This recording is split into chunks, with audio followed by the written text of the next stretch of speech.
ഓം നമോ ഭഗവതേ വാസുദേവായ. ഹരിമുരളീരവത്തിലേക്ക് എല്ലാവർക്കും സ്വാഗതം. നാരായണ നാരായണ ജയ ഗോവിന്ദ ഹരേ ഗോവിന്ദ ഹരേ. നാരായണ നാരായണ ജയ ഗോപാല ഹരേ ഗോപാല ഹരേ. ഇന്ന് നമുക്ക് 3ഉം 4ഉം ശ്ലോകങ്ങൾ നോക്കാം.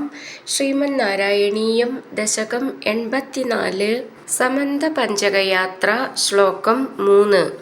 തവ ഖലു ദയിതാ ജനൈ സമേതാ ദ്രുപദസുതാ ത്വയി ഗാഠ ഭക്തിഭാരാ തദുദിത ഭവതാ ഹൃദി പ്രകാരൈരതിമുമുദേ സമമന്യമാനിനീഭി.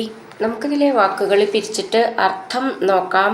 തവ ഖലു ദയിതാ ജനൈ സമേതാ ദ്രുപദസുതാ ത്വയി ഗാഠ ഭക്തിഭാരാ തദ് ഉദിത ഭവത് ആഹൃതി പ്രകാരൈരതിമുമുദേ സമം അന്യഭാമിനീഭി.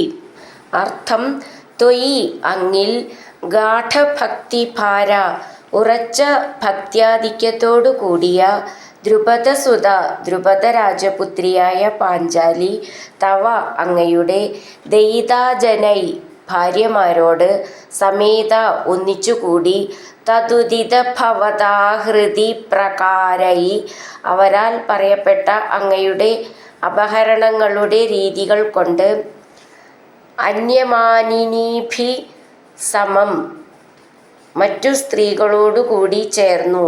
അതിമുമുദേ ഖലു വളരെ സന്തോഷിച്ചു. നമുക്കിതിലെ അക്ഷരങ്ങൾ ഒന്ന് നോക്കാം. തവ ഖലു ഖ എന്നുള്ള അക്ഷരം നന്നായിട്ട് ഉറപ്പിച്ച് പറയണം. ദയിതാ ജനൈ സമേത ജനൈ എന്ന് കഴിഞ്ഞിട്ട് വിസർഗട്ട് ചൊല്ലുകയാണെങ്കിൽ സമേത എന്ന് വേണ്ട, ഒരു സാന്ന് മതി. ചേർത്ത് ചൊല്ലുമ്പോൾ സാന്ന് 2 സാന്ന് വേണം. ദ്രുപദസുതാ ത്വയി ഗാഠഭക്തിഭാര. ഗാഠ എന്നുള്ളതിൻ്റെ ഠ എന്ന് നന്നായിട്ട് ഉറപ്പിച്ച് പറയണം. ഭക്തി ഭാര ഭ എന്നുള്ള അക്ഷരവും ഭ എന്നുള്ള അക്ഷരവും നന്നായിട്ട് ഉറപ്പിച്ച് പറയണം. തത് ഉദിത ഭവത് ആഹൃതി ചേർത്ത് ചൊല്ലുമ്പോൾ തദുദിത ഭവതാഹൃതി. ഭ എന്നുള്ള അക്ഷരം നന്നായിട്ട് ഉറപ്പിച്ച് പറയണം. പ്രകാരൈർ അതിമുമുദേ ചേർത്ത് ചൊല്ലുമ്പോൾ പ്രകാരൈരതിമുമുദേ സമമന്യമാനിനീഭി. സമം അന്യമാനിനീഭി അവിടെ വിസർഗം.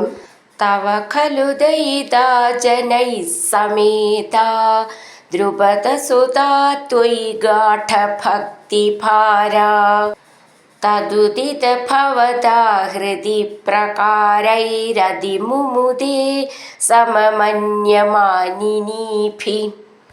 അടുത്തത് 4ാമത്തെ ശ്ലോകം.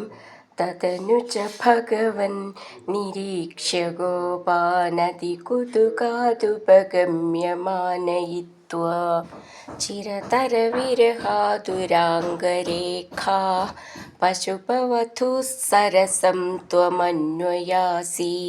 വാക്കുകൾ പിരിച്ചിട്ട് അർത്ഥം നോക്കാം. തദനു ച ഭഗവൻ നിരീക്ഷ്യ ഗോപാൻ അതികുതുകാത് ഉപഗമ്യ മാനയിത്വാ ചിരതര വിരഹാതുരാംഗ രേഖാ പശുപവധൂ സരസം ത്വം അന്വയാസി. അർത്ഥം: ഭഗവൻ അല്ലയോ ഭഗവൻ, ത്വം അവിടുന്ന്, തദനു അനന്തരം, ഗോപാൻ ഗോപന്മാരെ, നിരീക്ഷ്യ കണ്ടിട്ട്, അതികുതുകാത് വളരെയേറെ സന്തോഷമുണ്ടായതു കാരണം, ഉപഗമ്യ അടുത്തു വന്ന്, മാനയിത്വ ബഹുമാനിച്ചിട്ട്, ചിരതര വിരഹാതുരാംഗരേഖ വളരെ നാളുകളായിട്ടുള്ള വേർപാട് നിമിത്തം ഉയർന്ന ദുഃഖം കൊണ്ട് കൃശഗാത്രരായിത്തീർന്ന പശുപവധൂ ഗോപികമാരെ സരസം സന്തോഷാനുരാഗങ്ങളോടുകൂടി അന്വയാസി അനുഗമിച്ചു. നമുക്ക് ഈ ശ്ലോകം എങ്ങനെ ചൊല്ലാന്നൊന്ന് നോക്കാം. തദനു ച ഭഗവൻ, അവിടെ ഒന്ന് നിർത്താം, ആശ്ചര്യചിഹ്നമുണ്ട്. ഭ എന്നുള്ള അക്ഷരം നന്നായിട്ട് ഉറപ്പിച്ച് പറയണം. നിരീക്ഷ്യ, ക്ഷ്യ എന്നുള്ള അക്ഷരം ഉറപ്പിച്ച് പറയാനുള്ളതാണ്. ഗോപാൻ അതികുതുകാത് ഉപഗമ്യ, ചേർത്ത് ചൊല്ലുമ്പോൾ ഗോപാൻ അതികുതുകാത് ഉപഗമ്യ മാനയിത്വാ ചിരതര വിരഹാതുരാംഗരേഖ, നീട്ടിയിട്ട് വിസർഗം.